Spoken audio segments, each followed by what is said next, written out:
آدم علیہ السلام کو فرشتوں نے سجدہ کیا، اللہ نے کرایا نا، اب یہ شرک تھا؟ نہیں، آپ بتائیں گے اس کا جواب، ہم تو آپ سے پوچھنا چاہتے ہیں۔ میں کہہ رہا ہوں اس وقت یہ شرک نہیں تھا۔ اس وقت شرک ہمیشہ شرک ہوتا ہے، اس غلط فہمی کو قاری صاحب دور کر لیجئے، شرک ہمیشہ شرک ہوتا ہے۔ اللہ تعالیٰ کے حکم کی اطاعت کرنا، اس کو بھی یعنی آپ نے کتنا غلط لفظ بولا کہ اس زمانے میں شرک نہیں تھا، یعنی سجدہ اس زمانے کی بات نہیں کر رہا میں، یہ کہہ رہا ہوں یہ عمل اس وقت شرک نہیں تھا، اس وقت شرک اور نہیں آج تھا، شرک ہو جائے گا، آج شرک ہے۔ یعنی اگر اس لیے کہ اب اللہ نے کہا کہ میرے علاوہ آدم کو بھی سجدہ حرام، نہیں سجدہ تعظیمی اگر کسی کو کیا جائے گا وہ شرک ہو جائے گا۔ اب آپ نے گنجائش نکالی نا، نہیں گنجائش نہیں حضرت، یعنی ایک طرف تو آپ یوسف علیہ السلام کو سجدہ ہوا سخت ہو گئے، موحد بن رہے ہیں کہ اللہ تعالیٰ نے جو اس وقت فرشتوں سے کہا کہ سجدہ کرو، تو میں نے کہا اس وقت فرشتوں کا یہ عمل شرک نہیں تھا، چونکہ وہ اللہ کی اطاعت میں تھا۔ اب اگر کوئی کرے گا تو وہ اللہ کی نافرمانی میں ہے۔ سجدہ کرنا شرک ہے یا نہیں ہے؟ جب اللہ کہے تو شرک نہیں ہے۔ اچھا یہ کیا بات ہوئی؟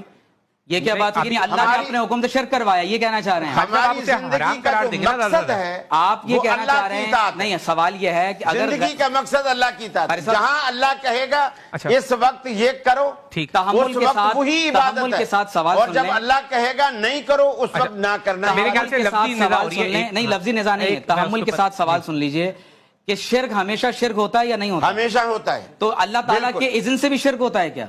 اللہ تعالیٰ جب کسی اصل میں دین کیا ہے؟ وَمَا آتَاكُمُ الرَّسُولُ فَخُذُوهُ، دین کیا ہے؟ وَمَا نَهَاكُمْ عَنْهُ فَانْتَهُوا۔ اللہ تعالیٰ جو کہے وہی حق ہے، اللہ وہی شرک کا دین۔ حکم دیتا ہے، اللہ جو کہے، اللہ فرشتوں کو شرک کیا کا حکم دیتا ہے، نعوذ اللہ باللہ من ذالک، کا حکم دیا نا، وہ شرک اللہ کا تعالیٰ حکم دیا، نے سجدے کا حکم شرک کا دیا۔ حکم نہیں، لیکن سجدے کو آپ حرام قرار دیں گے نا۔ سمجھ نہیں رہے، آپ بات کوئی نہیں سمجھ رہے۔ میں یہ کہنا چاہ رہا ہوں کہ اللہ تعالیٰ نے فرشتوں سے کہا سجدہ کرو، وَإِذْ قُلْنَا لِلْمَلَائِكَةِ اسْجُدُوا لِآدَمَ، سجدہ کرو آدم کو۔ اور آج غیر اللہ کا سجدہ حرام ہے کہ نہیں ہے؟ حرام اور شرک میں فرق ہوتا ہے نا قاری صاحب، یہ نہیں سمجھ رہے آپ؟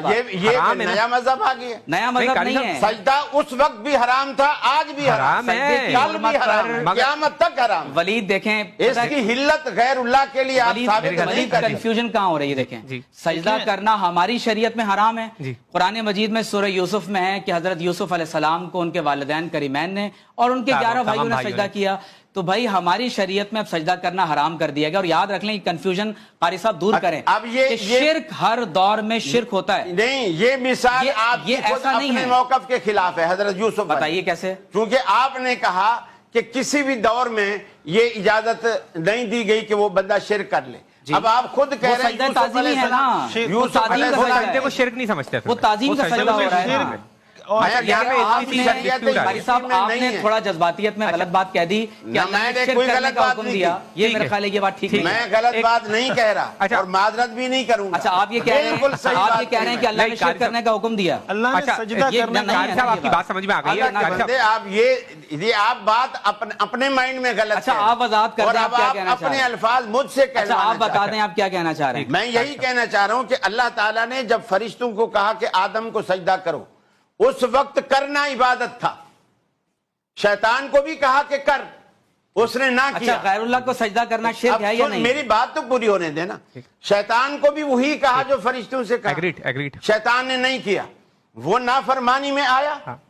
حالانکہ شیطان نے آگے جملے ایسے کہے، یہ میں تو آگ سے بنایا گیا ہوں، یہ تو مٹی والا ہے، مٹی والا کے آگے آگ والا جھک کے، یعنی اس نے اپنی تنقید سمجھی۔ فرشتوں نے کوئی بحث نہیں کی، جیسے اللہ نے کہا فوراً جھک گئے۔ یعنی اسلام کہتے اسے ہیں، ادھر حکم خدائی ہو، ادھر گردن جھکائی۔ شیطان مشرک نہیں ہے، قاری صاحب شیطان مشرک نہیں ہوا، اس نے نافرمانی کی ہے، اس نے تکبر کیا، اس کو کہیں یہ بولا کہ مشرک ہے وہ، خدا کے ساتھ کسی اور کو ٹھہراتا ہے کیا؟ شیطان مشرک نہیں تو پھر دنیا میں کوئی بھی مشرک نہیں۔ اس کو مشرک کہاں ٹھہرایا گیا؟ آپ اس کو نافرمانی ٹھہرایا گیا، اس کو متکبر کہا گیا ہے، مگر اس کو مشرک کہاں ٹھہرایا گیا؟ دیکھیں قاری صاحب کو کنفیوژن کہاں ہو رہی ہے؟ جب اللہ تبارک و تعالی سجدہ کرنے کا حکم دے رہا ہے، آپ کعبے کی ڈائریکشن میں سجدہ کرتے ہیں، کعبہ کو سجدہ نہیں کر رہے ہوتے۔ اللہ تبارک و تعالی کو سجدہ کرنا یہی عبودیت کا تقاضا ہے، غیر اللہ کو سجدہ عبادت کے لیے ہوگا تو شرک ہوگا، تعظیم کے لیے ہے تو شرک نہیں ہے، نعوذ باللہ من ذالک۔ قاری صاحب تعظیم کے لیے ہے تو شرک نہیں، آپ رک جائیے قاری صاحب، یہ کیسے پاسبل ہے کہ اللہ تعالیٰ شرک کرنے کا حکم یوسف علیہ السلام کو دے، یعقوب علیہ السلام کو دے، تمام فرشتوں سے شرک کروائے؟ میرا خیال ہے کہ ہمیں تھوڑی سی جو ہے وہ اس بارے میں عقل کرنی چاہیے۔ تعظیم و توقیر وَتُعَزِّرُوهُ وَتُوَقِّرُوهُ، صحابہ نے ہمیشہ کیا کہا ہے؟ اللہ و رسولہ عالم۔